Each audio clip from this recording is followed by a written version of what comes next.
ఆరాధనలోకి వెళ్ళే ముందు పరిశుద్ధ గ్రంథంలో ఉండి యోహాను సువార్త మొదటి అధ్యాయం, జాన్స్ గాస్పెల్ ఫస్ట్ చాప్టర్. యోహాను సువార్త మొదటి అధ్యాయం.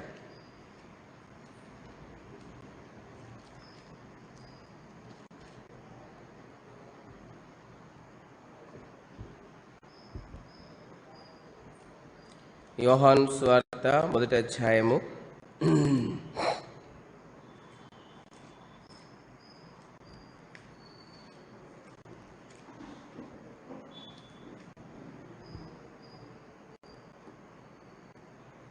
29వ వచనము అందరం కలిసి చదువుకుంటాం.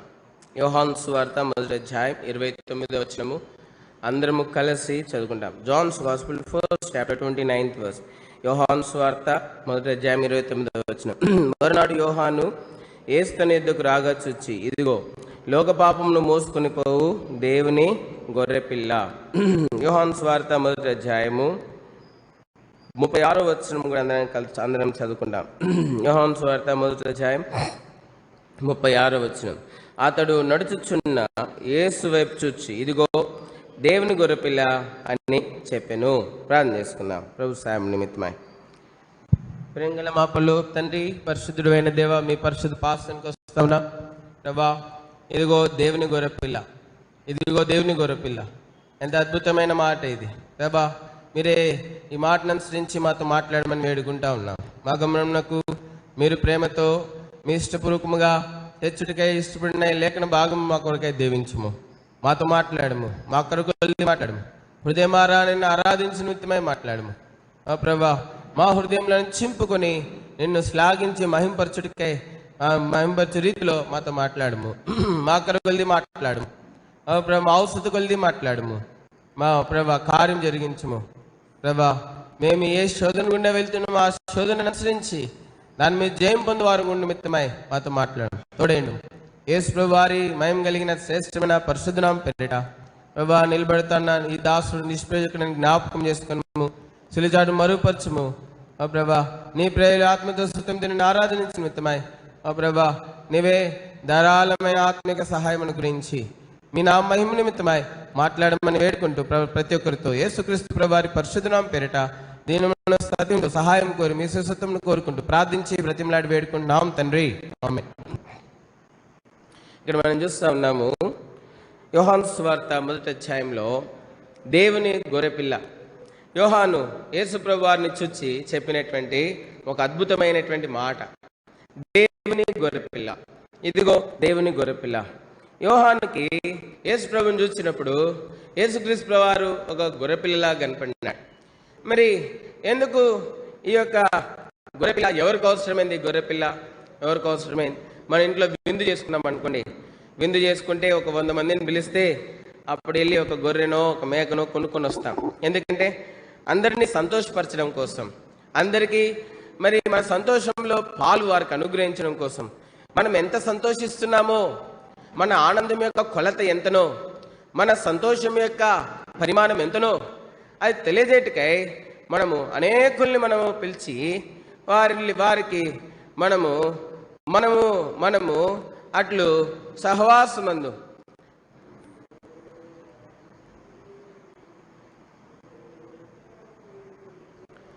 కాబట్టి మనము మరి ఆ విధంగా సహవాసం మంది మన సంతోషంలో వారు పాలువారు అవ్వాలని మనము అందరిని పిలిచి సహవాసం కాదు. ఆ దినాన ఒక మేకనో ఒక వేటనో పొట్టేలునో గొర్రెనో తీసుకొచ్చి వధిస్తాం. ఇదిగో మరి ఇక్కడ మనం చూస్తే ఇదిగో దేవుని గొర్రెపిల్ల ఇక్కడ రాయబడిన మాట. ఇది సామాన్యమైన గొర్రెపిల్ల కాదు, ఇది దేవునికి అవసరమైనటువంటి గొర్రెపిల్ల.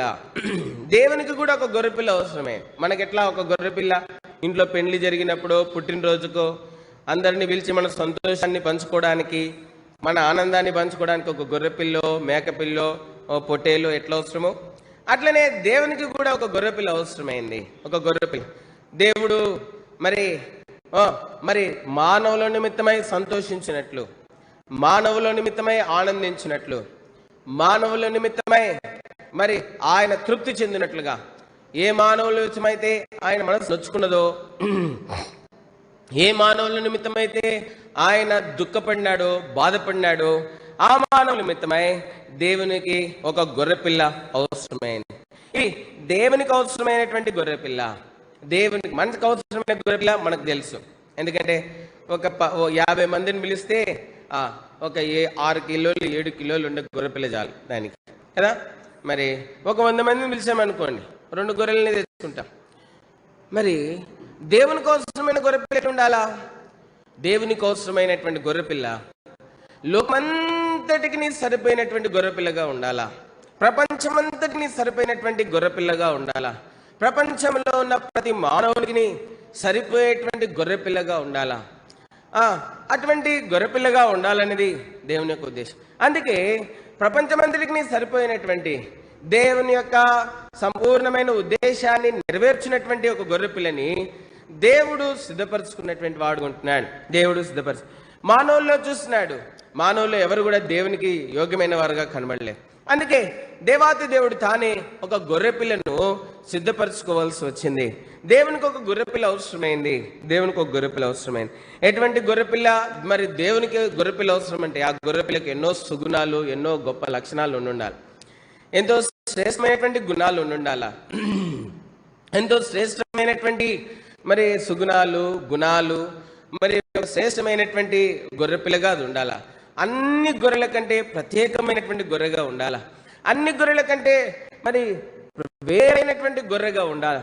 కాబట్టి ఎందుకంటే ఇది దేవుని కోసమైనటువంటి గొర్రె కాబట్టి, దేవుని కోసమైన కాబట్టి మనం చూస్తూ ఉన్నాము దేవునికి ఒక గొర్రెపిల్ల అవసరమైంది. కారణం ఏమిటి అంటే ఆయన సంతోషించినట్లు, ఆయన ఆనందించినట్లు, ఆయన తృప్తి చెందినట్లు, ఆయన ఏ సంతోషంనైతే మానవుని ద్వారా పోగొట్టుకున్నాడో ఆ సంతోషమును తిరిగి మానవుని ద్వారా పొందినట్లుగా దేవునికి కూడా ఒక గొర్రెపిల్ల అవసరమైంది. దేవుడు మానవుని బట్టి తన సంతోషాన్ని పోగొట్టుకున్నాడు. చూడండి, ఆదికాండము 6వ అధ్యాయం. ఆదికాండము 6వ అధ్యాయం 3వ వచనం చదవండి. అప్పుడు యెహోవా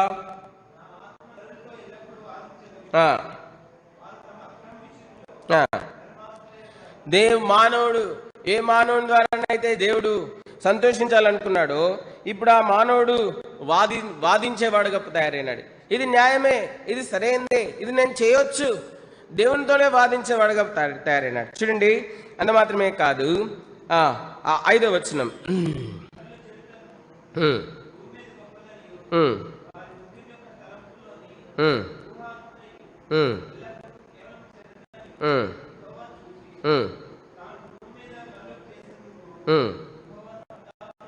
యెహోవా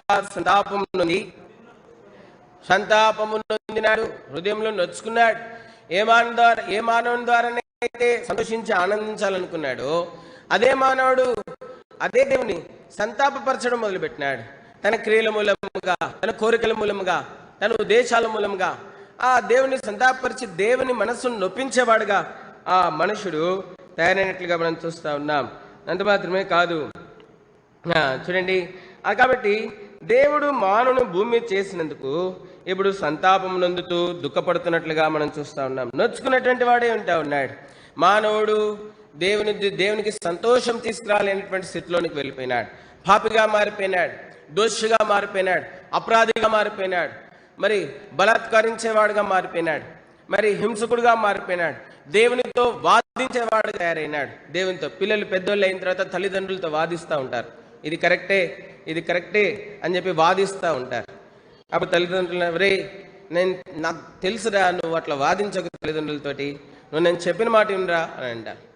కొంత వారు తెలిసిన కొంత మిడిమిడి జ్ఞానం, ఆ మిడిమిడి జ్ఞానంతోనే వారు వాదించి తల్లిదండ్రులను విసిగించేవారుగా ఉంటారు. ఆ విధంగానే మానవుడు దేవునితో వాదించేవాడుగా తయారైనాడు, దేవుని ఆత్మతో వాదించేవాడుగా తయారైనాడు. మానవుడికి కలిగినటువంటి ఆ కొంత మిడిమిడి జ్ఞానమే మరి దేవునితోనే వాదించడము మొదలుపెట్టినాడు. కాబట్టి దేవుని నొప్పించి దేవుని బాధించేవాడుగా మారి, అందునిమిత్తమే దేవునికి ఒక గొర్రెపిల్ల అవసరమైంది. ఏ మానవుడైతే దేవుని దుఃఖపరిచినాడో, ఏ మానవుడైతే దేవుని మనసును నొప్పించినాడు, ఏ మానవుడైతే దేవుని ఆత్మతో ఎల్లప్పుడూ వాదించేవాడుగా మారిపోయినాడు, ఆ మానవుని తిరిగి సమకూర్చిన నిమిత్తమై, ఆ మానవుని తిరిగి దేవుని దృష్టిలో యోగ్యుడిగా కనబరిచిన నిమిత్తమై మరి దేవుడు దేవునికి కూడా ఒక గొర్రెపిల్ల అవసరమైంది. దేవుడు మానవులను బట్టి సంతోషించాలని మానవులను సృష్టించినాడు. మానవులను బట్టి ఆనందించాలని దేవుడు సృష్టించాడు, మనల్ని బట్టి దుఃఖపడాలని కాదు. తల్లిదండ్రులు పిల్లల్ని కన్న తర్వాత పిల్లల విషయంలో ఎన్నో తలంపులు పెట్టుకుంటారు. వీడు పెద్దవాడై నన్ను సుఖపెట్టాలి కొంతమంది అనుకుంటారు. కొంతమంది తల్లులు అనుకుంటారు వీడు నన్ను సుఖపెట్టకపోయినా పర్వాలేదు, వాడు బాగా బతికితే చాలనుకుంటారు కొంతమంది తల్లులు అనుకుంటారు ఈయన బిడ్డ ఒక మంచి ఇంటికి నేను మరి కొడుకులకి ఇవ్వాలి మరి అని కొంతమంది తల్లులు అనుకుంటారు. కొంతమంది తల్లి అనుకుంటారు నా బిడ్డ నా కళ్ళ ముందే ఉండాలని కొంతమంది అనుకుంటారు. కాబట్టి ఒక్కొక్క ఉద్దేశము మరి తల్లిదండ్రులు వారి పిల్లలు ఎళ్ళ కలిగి ఉంటారు. ఆ విధంగానే దేవుడు మన ఏళ్ళ కూడా మంచి ఉద్దేశంనే కలిగి ఉన్నాడు. మనం ఎల్లప్పుడూ ఆయన యందు సంతోషించే వారంగా ఉండాలన్నది దేవునికి ఉద్దేశమై ఉంటా ఉన్నది. ఫిలిప్పీలకు రాసినటువంటి పత్రిక 4వ అధ్యాయం, ఫిలిప్పీలకు రాసినటువంటి పత్రిక 4వ అధ్యాయము 4వ వచనం. ఫిలిప్పీ ఎల్లప్పుడూ ప్రభునందు ఆనందించుడి, మరలా చెప్పుదును ప్రభునందు ఆనందించాలన్నది ఆయన ఎల్లప్పుడూ అన్ని వేళలా సర్వ వేళలా అన్ని సమయములందు దుఃఖపడేవారుగా బాధపడేవారుగా ఉండాలన్నదిగా ఆనందించేవారుగా ఉండాలనేది ఆ ప్రభు ఉద్దేశము. తల్లిదండ్రులు కూడా చెప్తారు, పిల్లలు ఏడుస్తా ఉంటే దేనికోసమైనా ఎందుకు ఏడుస్తావు, నేను ఏదో ఒకటి చేస్తా కదా, నువ్వు ఊరుకో, నువ్వు ఏడవమాక అని అంటారు. ప్రభునందు ఆనందించేవారుగా ఉండాలనేది ప్రభుకు ఉద్దేశం ఏంటో అన్నది. ప్రభునందు ఆనందించేటువంటి వారుగా ఉండాలన్నది ఆయన యొక్క ఉద్దేశమును ఆయన యొక్క ప్రణాళికనై ఉంటా ఉన్నది. ప్రభునందు ఆనందించేటువంటి మనము ప్రభునందు ఆనందించేటువంటి వారుగా ఉండకుండా ప్రభుని దుఃఖపరిచే వారం గాను ప్రభుని బాధించే వారం గాను మారినటువంటి వారమై ఉంటా ఉన్నాం. మారినటువంటి వారమై ఉంటా ఉన్నాం. ఎవరు ఆనందించగలరు? చూడండి, యోహాను సువార్త 4వ అధ్యాయం, 36వ వచనం చదవండి. యోహాను సువార్త 4:36. విత్తువాడును కోయివాడును కూడా సంతోషించినట్లు కోయివాడు జీతం పుచ్చుకుని విత్తువాడును కోయివాడును కూడా ఏం చేస్తున్నారంట? ఆనందించి విత్తువారు కోయివారు. కాబట్టి మనము దేవుని యొక్క సుగుణములు మనలో కనబడుతూ దేవుని యొక్క గుణలక్షణములను మనం కలిగి ఉండి మనము జీవించడం ద్వారా మనము ప్రభునందు ఆనందించగలిగేటువంటి వారమై ఉంటా ఉన్నాం. ప్రభు యొక్క మనస్సు నెరిగి ప్రవర్తించే వారమైనప్పుడే ప్రభునందు ఆనందించగలిగినటువంటి వారమై ఉంటా ఉన్నాం. ప్రభు యొక్క ఉద్దేశాలను నెరవేర్చినప్పుడే ప్రభునందు ఆనందించగలిగినటువంటి వారంగా ఉంటా ఉన్నాం. మనం ఏం చేస్తామంటే మన సొంత ఉద్దేశాలను నెరవేర్చుకునేటువంటి వారుగా మానవుడు మారిపోయినాడు. మానవుడు తన సొంత ఉద్దేశాలు, తన సొంత కోరికలు, తన ఇష్ట ప్రకారం జీవించేవాడుగా మానవుడు మారిపోయినాడు. ఏ మానవుడినైతే దేవుడు ఎల్లప్పుడూ దేవుని బట్టి సంతోషించేవాడుగా ఉండాలని నిర్మించుకున్నాడో ఆ మానవుడు దేవుని దుఃఖపరచువాడుగా, దేవుని మనసును నొప్పించిన వాడుగా, అంత మాత్రమే కాదు దేవునితో వాదించేవాడుగా, ఆయనకు కోపం రేపిన వాడుగా మారినాడు. అందునిమిత్తమే దేవునికి ఒక గొర్రెపిల్ల అవసరమైంది. దేవునికి ఏం అవసరమైంది? ఒక గొర్రెపిల్ల అవసరమైంది. దేవునికి ఒక గొర్రెపిల్ల అవసరమైంది. కాబట్టి ఆ గొర్రెపిల్ల ఎట్లుండాలి? ఎటువంటి గొర్రెను దేవుడు స్వీకరించగలడు? చూడండి 53 యెషయా గ్రంథం.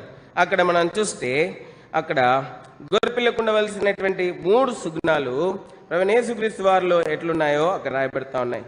దేవుని గొర్రెపిల్లకు ఉండవలసిన 3 సుగుణాలు. యెషయా 53 9వ వచనం ఆఖరి భాగం. 9వ వచనం ఆఖరి. యెషయా 53 9వ వచనము ఆఖరి భాగం. నిశ్చయముగా అతడు అన్యాయమేమీ చేయలేదు. ఆయన ఏనాడు కూడా అన్యాయం లేని, ఎవరి విషయంలో కూడా అన్యాయం చేయలేదు. ఎవరి విషయంలో కూడా అన్యాయం చేయడు. ఎవరు అనీతిమంతులకు చేయడు, దాని తర్వాత నీతిమంతులకు కూడా చేయడు. ఎవరి విషయంలో ఆయన అన్యాయము చేయనటువంటి వాడు, ఎవరి విషయంలో.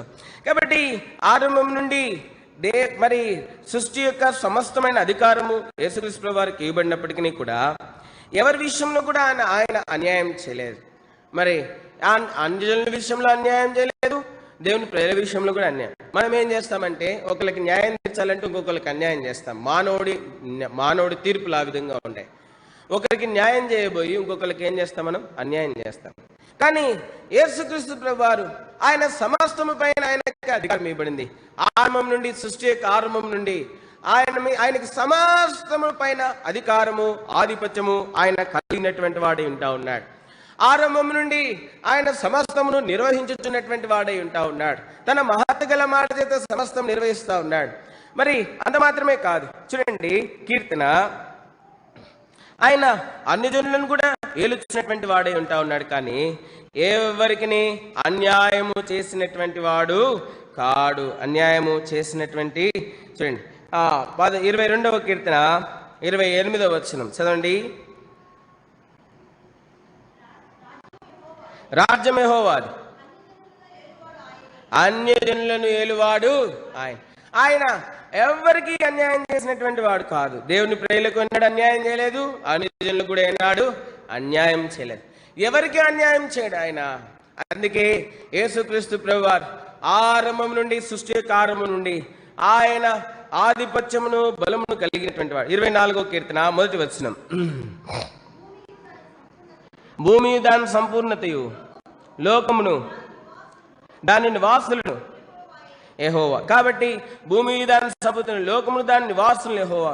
ఆయనే అనుజనులను ఏలువాడై ఉంటా ఉన్నాడు. ఆయనే తన ప్రజలను పరిపాలించువాడై ఉంటా ఉన్నాడు. ఎవరి విషయమైందైనను సరే ఆయన వీరికి అన్యాయం చేసినాడని ఎవరు కూడా ఎప్పుడు కూడా చెప్పలేరు. కాబట్టి మనం చూస్తూ ఉన్నాము, ఆయన ఎవరికి అన్యాయం చేసినటువంటి వాడు కాదు. అందుకే ఆయన మూలంగా సమస్తం సృష్టించబడింది. చూడండి రోమిలకు రాసినటువంటి పత్రిక 11వ అధ్యాయం, రోమిలకు రాసినటువంటి పత్రిక 11వ అధ్యాయము ఆఖరి వచనం, రోమా 11:20-36 చదండి. ఆయన మూలములను, ఆయన ద్వారాను, ఆయన నిమిత్తమును సమస్తమును కలిగి ఉన్నవి యుగముల వరకు ఆయనకు మహిమ. సమస్తం ఆయన మూలంగా కలిగినవి. కానీ మరి ఆయన సమస్త మహిమ ఆయనకు ఆరోపించబడుతుంది. అయితే ఆయన ఎవరికి అన్యాయము చేసినటువంటి వాడు కాదు. మంచివారికి అన్యాయం చేయలేదు, చెడ్డవారికి అన్యాయం చేయలేదు. మంచివారికి అన్యాయం చేయలేదు, చెడ్డవారికి కూడా ఆయన అన్యాయము చేసినటువంటి వాడు కాదు. అందుకే మత్తయి సువార్తలో ఆయన మంచివారి మీదను చెడ్డవారి మీదను ఏం చేస్తున్నాడంటే ఆయన సూర్యుడిని ప్రకాశింపజేస్తున్నాడు. చూడండి 5వ అధ్యాయం, మత్తయి సువార్త 5వ అధ్యాయం, మత్తయి సువార్త 5వ అధ్యాయం 45వ వచనం చూడండి. ఆయన చెడ్డవారి మీదను మంచివారి మీదను తన సూర్యుని ఉదయింపజేసి నీతిమంతుల మీదను అనీతిమంతుల మీదను వర్షము కురిపించుచున్నాడు. కాబట్టి మనం చూస్తాం, నీతిమంతుల మీద, అనీతిమంతులను, మంచివారి మీద, చెడ్డవారు, అందరి మీద ఆయన మరి ఏక ప్రేమను చూపిస్తా ఉన్నాడు.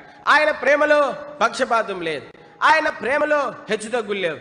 ఆయన ప్రేమ ఎంతో సమానమైనదిగా అందరి ఏళ్ళ ఉంది, అందరి ఏళ్ళ సమానమైనదిగా ఉండి అందరి ఏళ్ళ కూడా సమానమైనదిగా ఉంది. దేవుని వాక్యంలో ఉంది, దేవుడు లోకమును ఎంతో ప్రేమించెను. ఆయన ఏనాడు కూడా ఒకరికి అన్యాయం చేసినటువంటి వాడు కాదు. యేసుక్రీస్తు ప్రభువారు, అందుకే తండ్రి అయినటువంటి దేవుడు యేసుక్రీస్తు ప్రభువారిని దేవుని గొర్రెపిల్లగా ఎంచుకోవాల్సి వచ్చింది. దేవుని గొర్రెపిల్లగా ఆయన యేసుక్రీస్తు ప్రభువారిని ఎంచుకోవాల్సి వచ్చింది.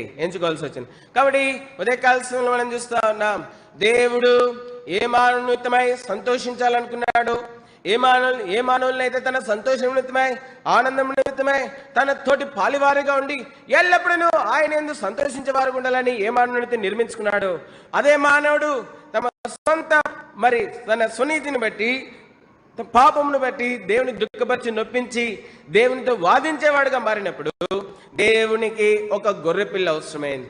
ఆ గొర్రెపిల్ల తన సొంత కుమారుడైన ప్రభువైన యేసుక్రీస్తు వారిగా ఉంటా ఉన్నారు.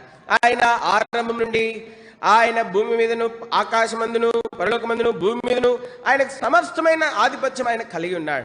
సమస్తం ఆయన మూలంగా, ఆయన ద్వారా, ఆయన నిమిత్తము సృష్టించబడినటువంటిదిగా ఉంటాడు. కానీ ఆయన ఎవరి విషయంలో కూడా అన్ని జనులకేమి నీతిమంతులకేమి ఎవరికి కూడా అన్యాయం చేసినటువంటి వాడు కాదు, అన్యాయం చేసినటువంటి వాడు. అందుకే యేసుక్రీస్తు ప్రభువారు దేవుని గొర్రెపిల్లగా ఎంచబడతా వచ్చి ఉంటున్నారు. మనమైతే పుట్టినది మొదలుకొని ఎంతమందికి అన్యాయం చేసినాము. కొన్నిసార్లు మనము పిల్లలకు అన్యాయం చేసినాం, కొన్నిసార్లు తల్లిదండ్రులకు అన్యాయం చేసినాం, కొన్నిసార్లు బంధువులకు అన్యాయం చేసినాం, కొన్నిసార్లు ఇరుగు పొరుగు వారికి అన్యాయం చేసినాం, కొన్నిసార్లు మనం అనుకునేటువంటి వారికి ఎంతో అన్యాయం చేసినాం. అనేక విధాలుగా. కానీ ప్రభువైన యేసుక్రీస్తు వారికి సమస్తమైన ఆధిపత్యము, సమస్తమైన అధికారం ఆయనకి ఇవ్వబడినప్పటికీ ఆయన ఎవరికి అన్యాయం చేసినటువంటి వాడు కాదు. అందుకే ప్రభువైన యేసుక్రీస్తు వారిని తండ్రి అయినటువంటి దేవుడు దేవుని గొర్రె పిల్లగా ఎంచుకుంటూ వచ్చినాడు. అందుకే రాయబడింది యెహోషువ గ్రంథము 53:9, నిశ్చయముగా అతడు అన్యాయం ఏమీ చేయలేదు, ఎవరికి కూడా చేయలేదు. అనీతిమంతులకు చేయలేదు, నీతిమంతులకు చేయలేదు, ఎవరికి కూడా అన్యాయం చేయలేదు. చాలాసార్లు మనం దేవుణ్ణి నిందిస్తాం. చాలాసార్లు ఏమనంటే మనం చేసినటువంటి తప్పిదాలను బట్టి మరి మనం ఏం చేస్తామంటే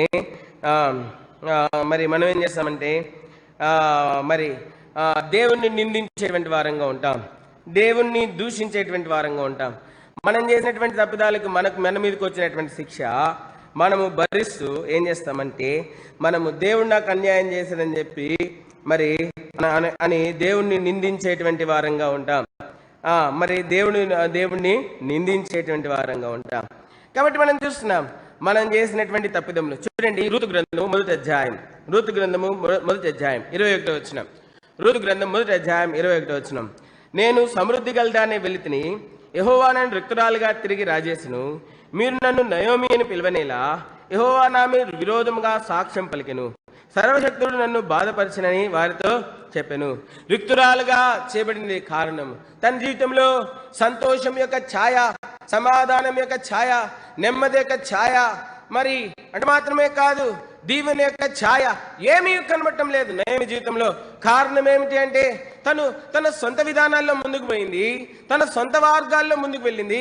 అందుకే ఇప్పుడు రిక్తురాలుగా చేయబడింది. ఆ విధంగానే మానవుడు దేవుడు అనుగ్రహించినటువంటి సంతోషమును, ఆధిపత్యమును, అధికారమును మరి ఎల్లప్పుడూ దేవుని యందు, దేవుని ద్వారా కలిగే సంతోషమును మానవుడు పోగొట్టుకోవడానికి గల కారణం ఏమిటంటే మానవుడు దేవునికి విరోధిగా మారినటువంటి వాడి ఉంటాడు. అందుచేతనే దేవుని యందు ఆనందించి సంతోషించలేని వాడిగా మారిపోతూ వచ్చింది. అంత మాత్రమే కాదు, సర్వశక్తుడు నన్ను బాధపరచనని వారితో యెహోవా నా మీద విరోధంగా సాక్ష్యము పలికెను. దేవుడు నయోమి మీద విరోధంగా సాక్ష్యం పలికినాడు.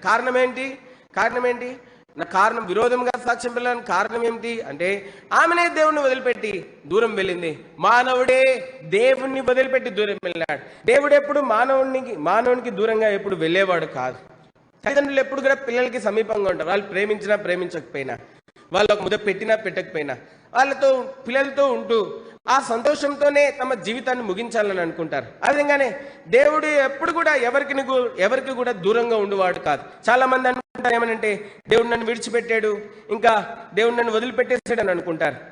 అని అనుకొని వాళ్ళు ఇష్టానుసారంగా జీవిస్తూ దేవునికి ఇంకా గాయం రేపేటువంటి వారుగా ఉంటారు.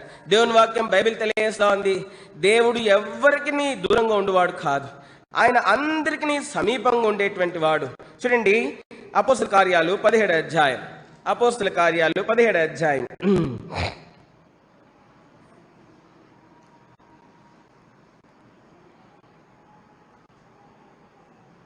27వ వచనం. అపోస్తుల కార్యాలు 17:27. మరియు యావత్ భూమి మీద కాపురముంటకు ఆయన ఒకరి నుండి ప్రతి జాతి మనుషులను సృజించి వారు ఒకవేళ దేవుణ్ణి తడువులాడి కనుగొందురేమో అని తన వెలుగు నిమిత్తం నిర్ణయకాలం వారి నివాసస్థలం యొక్క పొలిమేరలను ఏర్పరచెను. ఆయన మనలో దేవుడు ఎవరికి దూరంగా ఉండేటువంటి వాడు కాదు. మనం మానవుడే దేవునికి దూరంగా వెళ్ళిపోయేటువంటి వాడు. పాపమును బట్టి, దురాశలను బట్టి, స్వకీయ దురాశలను బట్టి మానవుడే దేవునికి దూరంగా వెళ్ళిపోయేటువంటి వాడు ఉంటాడు. నయోమి కూడా తన సొంత కోరికలను నెరవేర్చుకుంటుకాయి మరి తానే దేవునికి దూరస్తురాలు అయిపోయింది. కానీ దేవుడు ఎప్పుడు కూడా నయోమికి దూరం కాలేదు. దేవుడు ఎప్పుడు కూడా నయోమికి దూరం కాలేదు. కాబట్టి మనం చూస్తా ఉన్నాం, నా సర్వశక్తిమంతుడు నాకు విరోధంగా ఏం పలికినాడంట? సాక్ష్యం పలికిన. కారణం ఏమిటి? కారణం ఏమిటంటే మన తీర్మానాలు, మన కోరికలు, మన తలంపులే మనల్ని దేవునికి దూరం చేస్తాయి. దేవునికి విరోధంగా తలంచే ప్రతి తలంపి మనల్ని దేవునికి దూరం చేసేటువంటివిగా ఉంటా ఉన్నాయి. అది మాత్రమే కాదు, ఇక రూత్ అంటా ఉంది, సర్వశక్తుడు నన్ను బాధపరచను. దేవుడు ఎప్పుడు కూడా ఎవరిని బాధించేటువంటి వాడు కాదు. దేవుడు ఎవరిని కూడా బాధించడు. దేవుడు బాధించేటువంటి వాడు కాదు. ఎల్లప్పుడూ ప్రభునందు సంతోషించేవారుగా ఉండాలనేది ప్రభు యొక్క ఉద్దేశం. ఎప్పుడు కూడా దేవుడు బాధించడు. మన తప్పుడు తీర్మానాలు, మన తప్పుడు నిర్ణయాలే మన మీదకి బాధను, నిందను, అవమానంను తీసుకొచ్చేవిగా ఉంటా ఉన్నాయి. కాబట్టి మానవుడు ఇటువాడుగా మారిపోయినాడు, మరి దేవునికి దూరం అయిపోయినాడు, తన మీదికి మరి రిక్తులుగా మారిపోయినారు. అది మాత్రమే కాదు, మరి ఇప్పుడు వారు చెడ్డ సాక్ష్యం సంపాదించినారు. అది మాత్రమే కాదు, ఇప్పుడు వారు చేసినటువంటి పాపమును బట్టి, తప్పుడు తలంపులను బట్టి, తప్పుడు తీర్మానాలను బట్టి వారి మీదకి వారు బాధను తెచ్చుకున్నారు. వీరిని అందరినీ తిరిగి తన సంతోషంలో పాలను గ్రహించిన మిత్తమై తిరిగి ఇటువలే మరి రిక్తులైపోయినటువంటి, అంత మాత్రమే కాదు, మరి చెడు సాక్ష్యాన్ని సంపాదించుకున్నటువంటి, బాధపడుతున్నటువంటి వారందరినీ తిరిగి తన సంతోషంలో వారిని పాలుభావస్తులుగా చేయటకై తండ్రి అయినటువంటి దేవునికి ఒక గొర్రెపిల్ల అవసరమైంది. ఎవరు అవసరమైనారు? ఒక గొర్రెపిల్ల. అందుకే యోహాన్ అంటా ఉన్నాడు, ఇదిగో ఏంటి దేవుని గొర్రెపిల్ల, ఇది మరి పేతురు గొర్రెపిల్ల, ఇది యోహాను గొర్రెపిల్ల, లేకపోతే ఇది ఫలానా వారి గొర్రెపిల్ల, దావీదు గొర్రెపిల్ల, లేకపోతే యాకోబు గొర్రెపిల్ల అని చెప్పడం లేదు. ఇదిగో దేవుని గొర్రెపిల్ల. దేవునికి కూడా ఒక గొర్రెపిల్ల అవసరమైంది. ఎవరి నిమిత్తం అంటే నీ కోసమే దేవునికి ఒక గొర్రెపిల్ల అవసరమైంది. మనందరి నిమిత్తమై దేవునికి ఒక గొర్రెపిల్ల అవసరమైంది.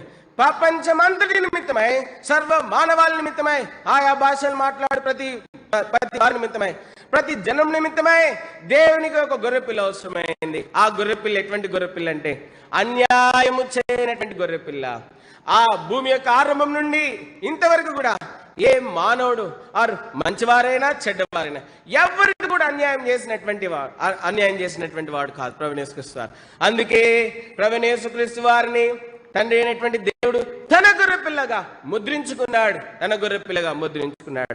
ఆ గొర్రెపిల్లగా ముద్రించుకున్నాడు. రెండో సుగుణం చూస్తాం చూడండి. దేవుని గొర్రెపిల్లకు ఉన్నటువంటి రెండో సుగుణం 53 యెషయా గ్రంథము 10వ వచనము మొదటి భాగం చదవండి.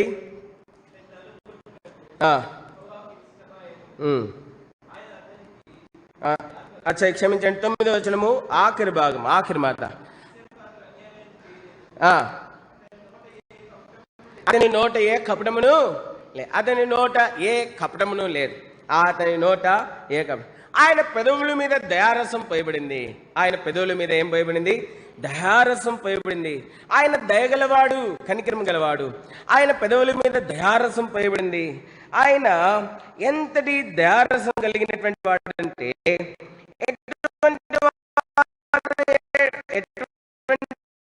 ఎటువంటి వారి ఎడలనైనను ఆయన దయను కుమ్మరించగలిగినటువంటి వాడై ఉంటా ఉన్నాడు.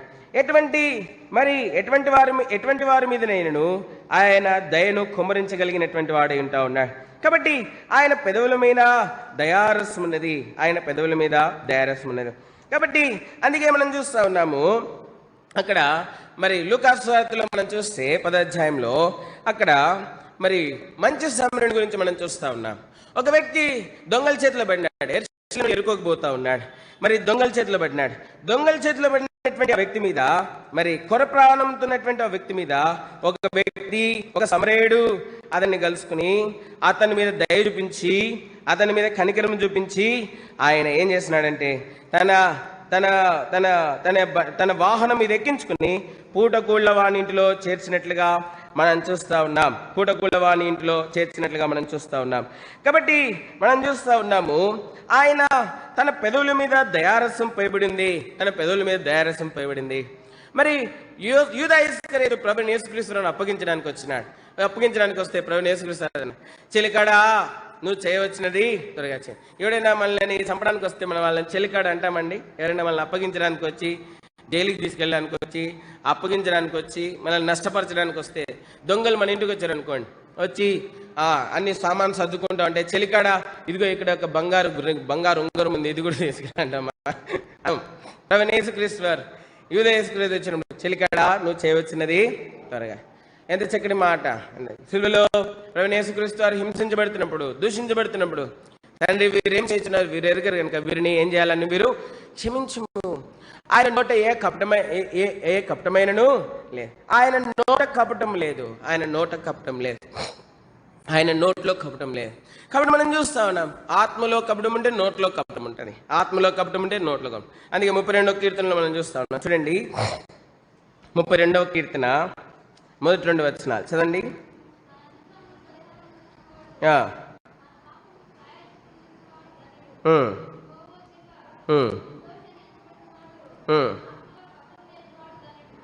కాబట్టి ఇక్కడ మనం చూస్తా ఉన్నాం, పాపం లేనివాడు, అపరాధం లేనివాడు, అతిక్రమం లేనటువంటి వాడు, యెహోవా చేత ఈయన నిరపరాధి, లేకపోతే దేవుని చేత నిరపరాధిగా ఎంచబడినటువంటి వాడు, ఆత్మలో కపటం లేనటువంటి వాడు, ఎవరి ఎడలనైనా కూడా కపటం లేనటువంటి వాడు, ఆయన్ని దూషించిన వారి ఎడలను, అప్పగించిన వారి ఎడలను, హింసించిన వారి ఎడలను, నిందించిన వారి ఎడలను, అంత మాత్రమే కాదు, గేలి చేసిన వారి ఎడలను, పొడిచిన వారి ఎడలను, ఎవరి ఎడలో కూడా కపటం లేనటువంటి వాడు, అందరినీ క్షమించగలిగినటువంటి వాడు. అందుకే మనం చూస్తా ఉన్నాం, ఏ కపటము లేనటువంటి. అందుకే ప్రభువైన యేసుక్రీస్తు వారు దేవుని గొర్రెపిల్లగా తండ్రి అయిన దేవుడు మరి తన కొరకై నిర్ణయించుకున్నట్లుగా మనం చూస్తా ఉన్నాం. 11వ వచనము రెండో భాగం చూడండి. మూడవ సుగుణం ప్రభువైన యేసుక్రీస్తు వారు, అతడు తనకు కలిగిన యెషయా గ్రంథం 53:11 వచనం.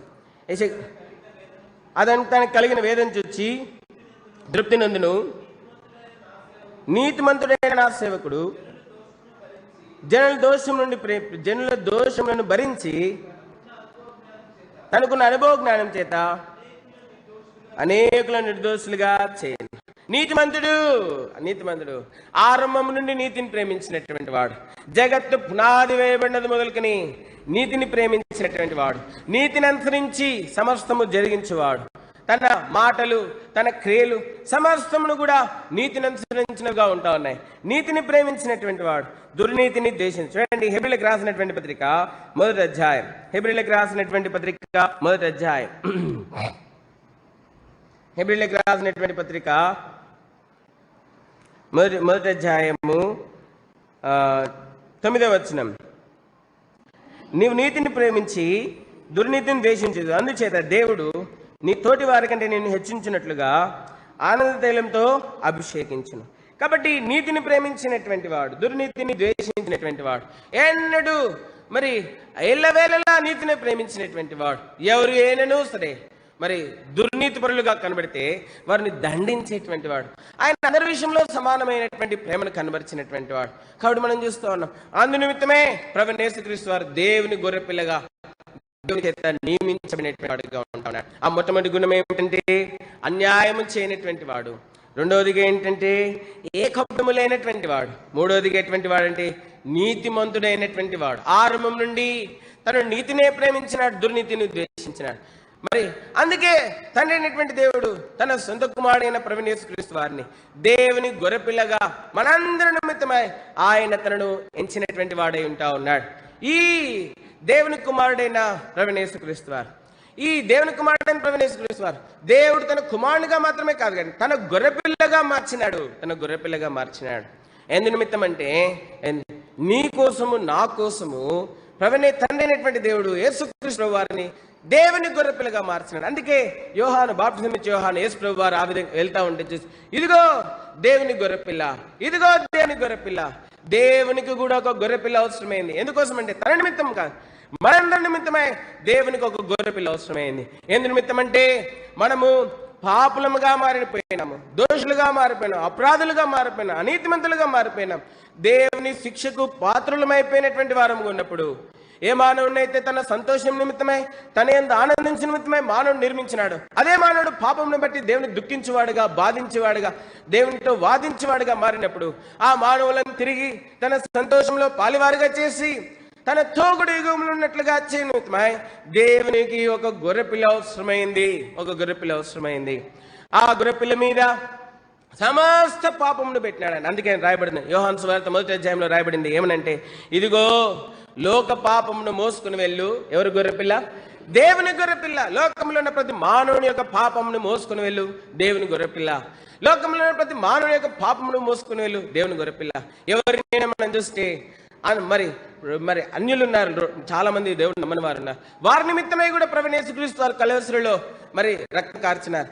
కాబట్టి ఆ సత్యం, ఆ మర్మం వారికి తెలియదంటే, ఆ సత్యమును, ఆ మర్మమును వారికి తెలియజేయటం ద్వారా, దేవుడు నీ కోసమే తన ప్రాణం పెట్టినాడు అని తెలియజేయడం ద్వారా వారి హృదయంలో మళ్లించబడి అనేకులు దేవుని విశ్వాసం ఉంచేవారు. అందునిమిత్తమే మనం సువార్త చేస్తా ఉన్నాం. అందునిమిత్తమే ఆ కారణమే వారు ఎరగనటువంటి దేవుని ప్రేమను, వారి నిమిత్తమై చేసినటువంటి దేవుని కార్యమును వారు ఎరుగు నిమిత్తమై మనం ఎరిగి ఆయన విశ్వాసం ఉంచి ఆయనను సేవిస్తున్నట్లుగా, వారిని ఎరిగి ఆయన విశ్వాసం ఉంచి వారిని దేవుని సేవించే వారి నిమిత్తమై మనం సువార్త ప్రకటన చేస్తా ఉన్నాం. కాబట్టి మనం ప్రభువైన యేసుక్రీస్తు వారు దేవుని గొర్రెపిల్లగా ఆయన చేశాడు. ఏం నిమిత్తం అంటే మన పాపములన్నీ ఆయన మీద మోపుడికాయ ఆయనని దేవుని గొర్రెపిల్లగా తండ్రి అయినటువంటి దేవుడు నియమించినటువంటి వాడే ఉంటా ఉన్నాడు. చూడండి, ఆయన గొర్రెపిల్లగా మారి ద్వారా మరి జరిగినటువంటి మేలు ఏమిటో మనం చూస్తా ఉన్నాం. ఎటువంటి వారికి మేలు జరిగింది? ఎటువంటి వారికి మేలు జరిగిందంటే 53 యెషయా గ్రంథము 3 వచనాలు ఆయన ఏ విధముగా కనబడుతున్నాడో రాయబడుతా ఉంది. సమస్త లోక పాపములన్నీ ఆయన మీద మోపబడిన తర్వాత ఆయన ఏ విధంగా కనబడతా ఉన్నాడు చూడండి. యెషయా గ్రంథం 53 అధ్యాయము 2వ వచనము. లేత మొక్కవలెను, ఎండిన భూమిలో మొలిచిన మొక్కవలెను అతడు ఆయన ఎదుట పెరిగెను, అతనికి స్వరూపమైన సొగసైన లేదు, మనం అతను చూచి అపేక్షించినట్లుగా అతని ఎందు స్వరూపం లేదు. అతడు తృణీకరింపబడినవాడు ఆయను, మనుషుల వలన విసరింపబడినవాడు ఆయను, వ్యసనాకాంతుడు గాను, వ్యాధిని అనుభవించిన వాడు గాను, మనుషులు చూడనులేని వాడు గాను ఉండెను. చూడండి, మనం చూస్తా ఉన్నాం పాపము మోపబడిన తర్వాత ఆయన ఎటువలే మారిపోయినాడో మనం చూస్తా ఉన్నాం. చూడండి 39 కీర్తన 39వ కీర్తన 11వ వచనం. 39వ కీర్తన 11వ వచనం. దోషములను బట్టి నీవు మనుషులను గద్దింపులతో శిక్షించినప్పుడు చెమడగొట్టిన వస్త్రం వలె నీవు వారి అందమును చెడగొట్టేదవు. చూడండి ఎంత చక్కగా రాయబడింది. దోషములను బట్టి నీవు మనుషులను గద్దింపులతో శిక్షించినప్పుడు చెమట కొట్టిన వస్త్రం వలె నీవు వారి అందమును ఏం చేస్తావంట? మానవుని అందము చెడిపోవడానికి కారణం ఏంటంటే దేవుని దోష శిక్ష. దేవుడు ఎప్పుడైతే మన మీద దోషము, ఆ దోషమును బట్టి వచ్చే శిక్ష మన మీద మోపుతాడో అటువంటి వారికంటే వారి అందమంతా చెడిపోతుందంట. మరి మనం చూస్తా ఉన్నాం యేసుక్రీస్తు ప్రభు వారు దేవుని గొర్రెపిల్ల. ఆయన గురించి రాయబడినటువంటి మాట ఏమిటంటే, దేవునితో సమానము కూడా విచ్చుకు పెట్టకూడని భాగ్యం అని ఆయన ఎంచుకోలేదు, కానీ దాసుని స్వరూపం ధరించి తను తాను రిక్తునిగా చేసుకున్నాడు. దేవునితో సమానము కొనుట దేవుని గురించి రాయబడినటువంటి మాట. మరి ఆ ప్రేరణ గ్రంథంలో పరమగీతాల్లో మనం చూస్తే ఆయన ధవళవరుడు, రత్నవరుడు, 10,000లో అధికాంక్షణీయుడు, మరి ఆయన చుట్టూ పోలినది, మరి ఆయన నేత్రములు గువ్వలవి, ఆయన యొక్క రొమ్మున బంగారు దట్టి కట్టబడినది, ఆ తెల్లని వస్త్రం ధరించినటువంటి వాడై 7 దిప్పసముల మధ్య సంచరించుచున్నటువంటి సూర్యుని పోలినటువంటి వాడుగా ఆయన ఉన్నటువంటి వాడు. అంతటి అధికాంక్షణీయుడు, అంతటి మహిమ కలిగినటువంటి వాడు, అంత సుగుణశీలి, అంత ధవళవర్ణుడు ఇప్పుడు ఎట్లా మారిపోయినాడంటే స్వరూపం లేనివాడుగా, సొగసు లేనివాడుగా మారిపోయినటువంటి వాడుగా ఉంటున్నాడు. కారణం ఏంటి? స్వరూపం లేదు, సొగసు లేదంట ఆయన. ఎందుకు కారణం అంటే మన దోషములన్నీ ఆయన మీద మోపితే ఇంకా స్వరూపం ఏముంటది? మన దోషములన్నీ, మన పాపములన్నీ, మన అపరాధములన్నీ తండ్రి అయిన దేవుడు తీసుకుని వెళ్ళి తన గొర్రెపిల్లగా చేసుకున్నటువంటి తన కుమారుడైన ప్రభువైన యేసుక్రీస్తు మీద పెట్టినటువంటి వాడైనాడు. అందుకే ఆ కారణం చేతనే ఆయన స్వరూపం లేనివాడుగా ఈ లోకంలో మారిపోయినటువంటి వాడుగా ఉన్నాడు. అంతేగాని స్వరూపం లేకుండా పుట్టాలన్నది కాదు ఆయన ఉద్దేశం. ఆయన మన దోషములను భరించడం ద్వారా స్వరూపం లేనివాడుగా మారిపోయినటువంటి వాడుగా ఉంటున్నాడు, సొగస్సు లేనివాడుగా మారిపోయినటువంటి వాడుగా ఉంటున్నాడు.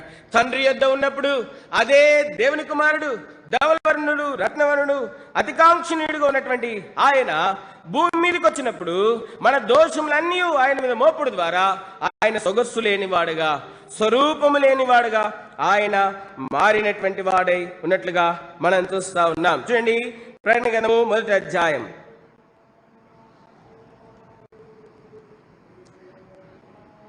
ప్రకటన గ్రంథము 1వ అధ్యాయము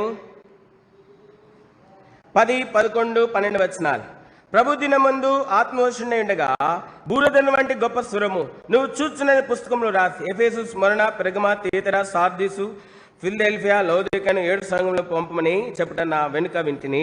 ఇవి వినగా నాతో మాట్లాడుచున్న స్వరం ఏమిటో అని చూడగా తిరుగ్గా 7 సువర్ణ దీప స్తంభములను, ఆ దీప స్తంభముల మధ్య మనుష్య కుమారుని పోలిన ఒకరిని చూచితిని. ఆయన తన పాదముల మట్టుకు దిగుచున్న వస్త్రము ధరించుకుని రొమ్మునకు బంగారు దట్టి కొట్టుకుని ఆయన తలయు తల వెంట్రుకలను తెల్లని నుండి పోలినవై హిమమంత ధవలముగా ఉండెను. ఆయన నేత్రములు అగ్నిజ్వాలవలే ఉండెను. ఆయన పాదములు కొలిమిలో పుటం వేయబడిన మెరుచున్న అపరంజితో సమానమై ఉండెను. ఆయన కంఠస్వరం జల ప్రవాహంలో ధ్వనివలి ఉండెను. ఆయన తన కుడి చేత 7 నక్షత్రములు పట్టుకుని ఉండెను. తన నోటి నుండి 2 అంచెలుగా వాడి అయిన ఖడ్గము బయలువెళ్ళుచుండెను. ఆయన ముఖము మహా తేజస్సుతో ప్రకాశించిన సూర్యుని వలె ఉండెను. నేను ఆయనను చూడగానే చచ్చిన వాళ్ళనే ఆయన పాదములలో పడితిని. ఆయన తన కుడి చేతిని నా మీద ఉంచి నాది ఇట్లా, భయపడకము, నేను మొదటి వాడును, కడపటి వాడును, జీవించువాడును, మృతునైతిని కానీ ఇదిగో యుగములకు సజీవుడై ఉన్నాను నేను. కాబట్టి మనం చూస్తా ఉన్నాం, ఆయన అంతటి సౌందర్యం కలిగినటువంటి వాడు. దానియేలు గ్రంథంలో కూడా ఆయన యొక్క మహిమను గురించి, ఆయన యొక్క సొగస్సును గురించి, ఆయన యొక్క రమ్యతను గురించి, ఆయన యొక్క అందమును గురించి, ఆయన యొక్క మహిమను గురించి ఎంతో చక్కగా వివరించబడింది పరమగీతములు, దానియేలు గ్రంథము, ప్రకటన గ్రంథములు. మనుష్య కుమారుడు ఆయన ప్రభువైన యేసుక్రీస్తు వారి యొక్క మహత్యం ఎంత గొప్పదో, ఆయన తేజస్సు ఎంత గొప్పదో, ఆయన ప్రభావమహిమలు ఎంత గొప్పదో అక్కడ స్పష్టంగా రాయబడినటువంటివిగా ఉంటా ఉన్నాయి. ఇటువంటి తేజస్సును, మహత్యమును, ప్రభావం కలిగినటువంటి దేవుని కుమారుడు అయినటువంటి ప్రభువైన యేసుక్రీస్తు వారు, అన్యాయం చేయనటువంటి వాడు, మరి ఆ కపటం లేనటువంటి వాడు, నీతిని ప్రేమించినటువంటి వాడు అయినటువంటి ఆయన స్వరూపం లేని వాడుగా మారిపోయినాడు. నీతిని ప్రేమించడం ద్వారా స్వరూపం కోల్పోతారా? అన్యాయం చేయకపోవడం ద్వారా స్వరూపాన్ని పోగొట్టుకుంటారా? కపటం లేకుండా జీవించడం ద్వారా స్వరూపం పోగొట్టుకుంటారా? కాదు. ఆయన మన దోషములన్నీ తండ్రి అయిన దేవుడు తీసుకుని తన కుమారుని మీద పెట్టినాడంట. కుమారుని పెట్టగానే ఆయన స్వరూపం లేని వాడుగా మారిపోయినాడు. అందుకే రాయబడింది 39వ కీర్తన 11వ వచనంలో మనం చూస్తే, దోషములను బట్టి దేవుడు తీర్పు తీర్చినప్పుడు, శిక్ష విధించినప్పుడు ఏం చేయబడుతుందంట, ఆయన వారి అందమంతా ఏం చేస్తాడంట, అందమంతా ఏం చేస్తాడంట, చెడగొట్టెదవు. చిమట కొట్టిన వస్త్రములే నువ్వు వారి అందము ఏం చేస్తావు, చెడగొట్టదు. ఆయన అందమంతా పోగొట్టుకుని సొగస్సు లేని వారుగా, స్వరూపం లేని వాడుగా మాటకు గల కారణం ఏమిటనగా ఆయన నా దోషములను భరించినటువంటి వాడు ఏంటా ఉన్నాడు. అందు మాత్రమే కాదు, 53 యెషయా గ్రంథము, ఆయన స్వరూపం లేని వాడుగా, సొగసు లేని వారుగా మారడానికి మరి మారినాడు. ఎందుకోసం మారినాడు? ఎవరి నిమిత్తమై మారినాడు? మనందరి నిమిత్తమై మారినాడు. 4వ వచనం మనం చూస్తే చూడండి, 4వ వచనం, మన రోగములు భరించెను, మన వ్యసనములను వహించెను. 5వ వచనం, ఆయన గాయపరచబడెను, నలుగొట్టబడెను, మన దోషములను బట్టి నలుగొట్టబడెను, మన అతిక్రమములను బట్టి అతడు గాయపరచబడెను. 6వ వచనం, మనమందరము గొర్రెవలే త్రోవ తప్పిపోతుమి, మనలో ప్రతివాడు తన ఇష్టమైన త్రోవను తొలగెను, యెహోవా మనందరి దోషము అతని మీద మోపెను. మనందరి దోషములు ఎవరి మీద మోపబడినాయి? ప్రభువైన యేసుక్రీస్తు వారి మీద. అందుకే ఆయన స్వరూపం లేని వాడుగా మారినటువంటి వాడుగా ఉంటున్నాడు. ఉదయకాల సమయంలో దేవునికి కూడా ఒక గొర్రెపిల్ల అవసరమైంది. ఏం నిమిత్తం అంటే మనల్ని ఆయన ఎంతగానో ప్రేమించినాడు. దేవుని వాక్యం సెలవిస్తా ఉంది, దేవుడు లోకమును ఎంతో ప్రేమించాను. వాస్తవంగా దేవుని ప్రేమ నీ ఎడల చాలా గొప్పది. నువ్వు ఊహించిన దానికంటే, నువ్వు అనుకున్న దానికంటే, నువ్వు గ్రహించిన దానికంటే దేవుని ప్రేమ నీ ఎడల ఎంత గొప్పదంటే, దేవుని ప్రేమ యొక్క లోతు వెడల్పుని ఎత్తును నీ జీవిత కాలంలో యుగములలో ఎన్నటెన్నటికీ కూడా దేవుని ప్రేమను పరిపూర్ణంగా నువ్వు గ్రహించలేవు. ఎఫెసీయులకు రాసినటువంటి పత్రిక 3వ అధ్యాయం. ఎఫెసీయులకు రాసినటువంటి పత్రిక 3వ అధ్యాయం.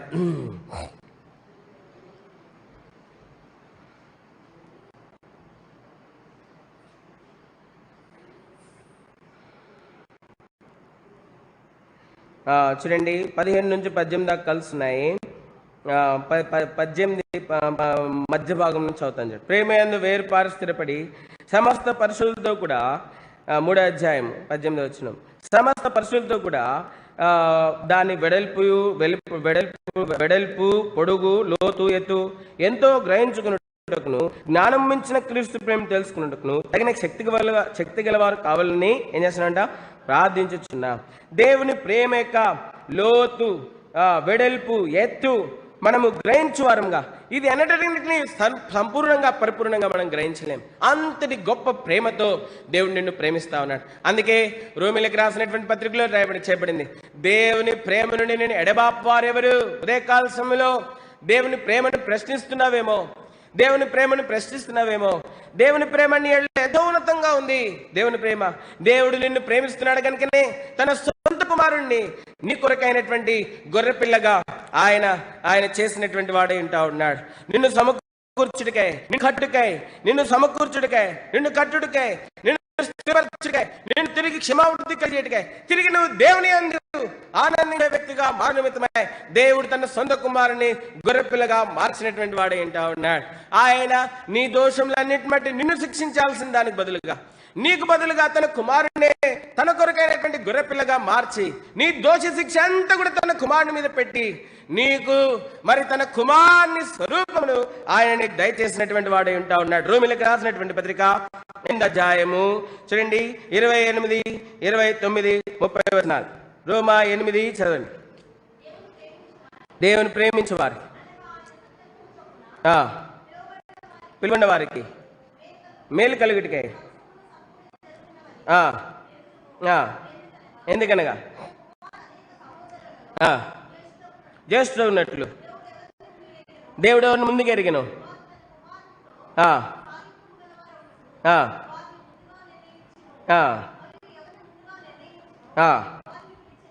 చాలండి.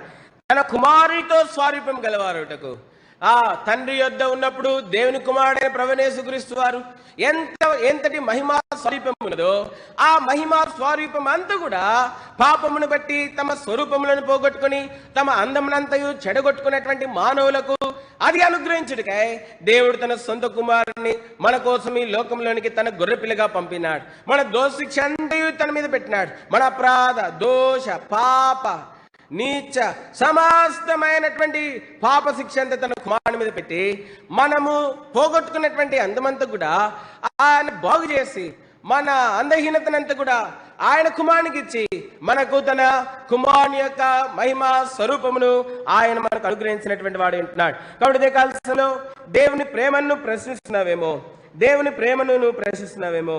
చూడండి రోమిలకు రాసినటువంటి పత్రిక 8వ అధ్యాయం, రోమిలకు రాసినటువంటి పత్రిక 8వ అధ్యాయం 35వ వచనం చదవండి. క్రీస్తు ప్రేమ నుండి మనలను ఎడబాపువాడు. చాలండి. కాబట్టి మనం చూస్తా ఉన్నాం, క్రీస్తు ప్రేమ నుండి నిన్ను ఎవరు కూడా ఎప్పుడు కూడా ఎడబాపలేని వారై ఉంటా ఉన్నారు. మరి చూడండి 38, 39 కలుస్తున్నాయి. చదవండి. మరణమైనను జీవమైనను దేవదూతలైనను ప్రధానులైనను ఉన్నవైనను రాబోనైనను అధికారులైనను ఎత్తైనను లోతైనను సృష్టించబడిన ఏదైనా మన ప్రభువైన క్రీస్తు మనల్ని ఆపనేరవని దేవుని ప్రేమ నుండి క్రీస్తు ప్రేమ నుండి నేను ఏది కూడా ఎడబాపలేదు. ఏ అధికారులు, ఏ రోగము, ఏ యొక్క మరి నింద, ఏ యొక్క కొరతలు నిన్ను దేవుని ప్రేమ నుండి ఎడబాపు నేరవుగా. దేవుడు నిన్ను ఎంతో గొప్పదైనటువంటి ప్రేమతో ప్రేమిస్తా ఉన్నాడు. ఇది సత్యం. అందు నిమిత్తమే నీవు ఎల్లప్పుడూ దేవుని యందు ఆనందించే వ్యక్తిగా ఉండు నిమిత్తమే దేవుడు నీ కోసమే తన కుమారుని దేవుని గొర్రెపిల్లగా మార్చినాడు. నీ కోసము తన సొంత కుమారుని గొర్రెపిల్లగా మార్చి నీ దోష శిక్ష అంతా ఆయన మీద పెట్టడం ద్వారా ఆయనను వధించి పాప పరిహారార్థ బలిగా ఆయనను చేసి నీకు తన సొంత కుమారుడైన ప్రభువైన యేసుక్రీస్తు వారు తండ్రి అయిన దేవుని యొద్దనప్పుడు ఆయన ఎంత మహిమా స్వరూపం గలవాడైనాడు, అంతటి స్వరూపమును నీకు ఆయన ధరింపజేసినటువంటి వాడైనా ఉన్నాడు. విశ్వాసము ద్వారా ఆయన రక్తంలో కడగబట్ట ద్వారా నీకు ధరింపజేసినటువంటి వాడే ఉంటున్నాడు. అంత మాత్రమే కాదు, ఎవరైతే ప్రభువైన యేసునందు విశ్వాసం ఉంటున్నారో, దేవుని గొర్రెపిల్లగా చేయబడిన ప్రభువైన యేసుక్రీస్తునందు విశ్వాసం ఉంటున్నారో, ఆ దేవుని గొర్రెపిల్లగా చేయబడి మన పాపల నిమిత్తమై పరిహారం నిమిత్తమై వధించబడినటువంటి ప్రభువైన యేసుక్రీస్తు రక్తంలో కడగబడినటువంటి వారు ఉంటున్నారు. వారు ఎల్లప్పుడూ దేవుని యందు ఆనందించేటువంటి వారుగా ఆయన చేస్తా ఉన్నాడు. ఆ కుమారుని ద్వారా, ఆ కుమారుని యందు విశ్వాసం ఉంచిన వారి జీవితంలో తన మహిమను, తన ప్రభావమును, తన ఆధిపత్యమును, తన బలాధిక్యమును ఆయన కొంచెం కొంచెముగా నింపుచు మళ్ళను ఆయన పరిపూర్ణులుగా అనే విషయంలో చేయించినటువంటి వాడే ఉంటున్నాడు. కాబట్టి ఫిలిప్పీలకు రాసినటువంటి పత్రిక 4వ అధ్యాయము 4వ వచనం చదువుకుందాం మరొకసారి. ఫిలిప్పీ 4:4 ఎల్లప్పుడు అందరం కలిసి చదువుకుందాం. ఎల్లప్పుడూ ప్రభునందు ఆనందించుడి, మరలా చెప్పుదును. ప్రభునందు ఎల్లప్పుడూ ఆనందించే వారు ఉండాలనేది ఆయనకు ఉద్దేశం. మనము ఆయన ఆనందించే వారు ఉండాలని. కానీ మానవుడితో పాపం చేత దేవుని దుఃఖపరచువాడుగా, దేవుని బాధించువాడుగా, దేవుని నొప్పించువాడుగా, దేవునితో వాదించువాడుగా మారినప్పుడు దేవుడు తన కొరకు ఒక గొర్రెపిల్లని ఎంచుకుని మన దోషశిక్ష అంతయు ఆయన మీద మోపి తిరిగి మనం ఆయన యందు ఆనందించేవారుగా దినదినము ప్రతి విషయంలో ఆయన నుండి సహాయం పొందుకుని ఆయన యందు ఆనందించేవారుగా ఉండి నిమిత్తమై దేవుడు తనకు ఒక గొర్రెపిల్లను నియమించుకున్నటువంటి వాడు అంటున్నాడు. ఆ గొర్రెపిల్లే ప్రభువైన యేసుక్రీస్తు వారు. ఆ గొర్రెపిల్ల ఎవరి నిమిత్తమై వధించబడింది? ఎవరి నిమిత్తమై వధించబడింది అంటే మనము ఎవరైతే సొంత మార్గాలు లేకుండా వెళ్ళిపోయినారు, ఎవరైతే సొంత మార్గాలు వెళ్ళిపోయి నష్టపోయినారో నయోమిలాగా, అంత మాత్రమే కాదు, ఎవరైతే సొంత మార్గంలో వెళ్ళి చెడ్డ సాక్ష్యం పొందినారు, అంత మాత్రమే కాదు, ఎవరైతే సొంత మార్గంలో కోరుకొని వెళ్ళి బాధించబడి ఆపదల్లో శ్రమల్లో చిక్కున్నారు, వారందరి నిమిత్తమే దేవుడు తనకు ఒక గొర్రెపిల్లను నియమించుకుని వారిని విడిపించి విమోచించి తిరిగి వారికి సమృద్ధి కలిగజేయటకై, తిరిగి వారి మీద ఉన్న చెడు సాక్ష్యము, శిలువలో వారికి ఉన్న చెడు సాక్ష్యమును మేకులతో శిలువ కొట్టి వారికి విరోధముగా చేరాతను తుడిచివేయ నిమిత్తమై దేవుడు తన కొరకైనటువంటి ఒక గొర్రెపిల్లనుగా ప్రభువైన యేసుక్రీస్తు వారిని తన గొర్రెపిల్లగా ఎంచుకున్నాడు. అంత మాత్రమే కాదు, ఎవరైతే బాధించబడినారో బాధించబడిన వారిని ఆయన యందు సంతోషించే వారు నిమిత్తమై దేవుడు తన కొరకే ఒక గొర్రెపిల్లగా తనకు సొంత కుమారుడైన ప్రభువైన యేసుక్రీస్తు వారిని నియమించి ఆయన యందు తిరిగి మన జీవితంలో ఆయన ద్వారా మనము దేవుని యందు సంతోషించే అవసరం అక్కడ ప్రభువైన యేసుక్రీస్తు వారు తన మహిమేశ్వరులను తీర్చుచు మనం ఆయన సంతోషించే వారు నిమిత్తమై తండ్రి అయిన దేవుడు తన కొరకే ఒక గొర్రెపిల్లని ఎంచుకున్నటువంటి వాడు అంటున్నాడు. ఉదయకాల సమయంలో యోహాన్ అంటే ఇదిగో దేవుని గొర్రెపిల్ల. ఎవరి గొర్రెపిల్ల అంట? పేతురు గొర్రెపిల్ల, యోహాను గొర్రెపిల్ల, యాకోబు గొర్రెపిల్ల, ఇంకెవరు గొర్రెపిల్ల కాదు. ఇది ఎవరు గొర్రెపిల్ల? దేవుని గొర్రెపిల్ల. ఇదిగో దేవుని గొర్రెపిల్ల. ఆ గొర్రెపిల్ల నీ కోసమే దేవుడు తన సొంత కుమారుని గొర్రెపిల్లగా మార్చినాడు.